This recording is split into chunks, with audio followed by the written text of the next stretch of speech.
Yeah. So I was just asking, when you think about me as a coach, and the process that we work through, what sets me apart? What's a little bit different than other things you've experienced as you work with coaches or people who have mentored you or helped guide your business?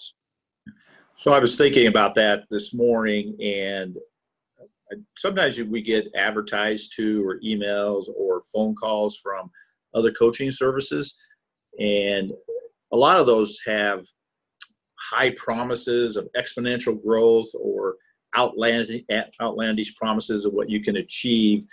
And maybe when I went away from you to another place for 2 or 3 years and then came back, I realized some of that snake oil salesmanship a little bit. They overpromise and then underdeliver. And I think my experience working with you probably reflects closer to what I think Peter Drucker and the Japanese concept of constant, never-ending improvement. And so it isn't any one step is super remarkable all the time, except we did list out a bunch of big achievements that helped grow fast. But in general, day to day, month to month, incremental improvement, just constant adding and adding and adding, and that adds up to that 15 to 25% growth. So you didn't come out and promise, hey, I'm going to grow you 25% a year and you're going to double it in 6 months or a year. Or I just don't think that works to try to shoot for the moon. But it's a series of, instead of improving one thing 100%, maybe improving 100 things 2% each.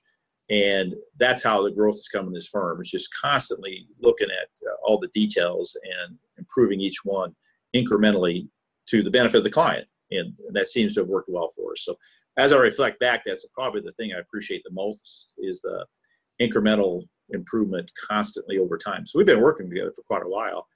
I remember, I think our first phone call, I reflect back, we might have had 30 million of assets, and then I've grown it up to over 100, 120 million, I think, when we did the succession plan. And that was 40 years ago, and we're at 225 today. So pretty much have closely doubled in 4 years. So that results have happened, but it was without over promising what those would be.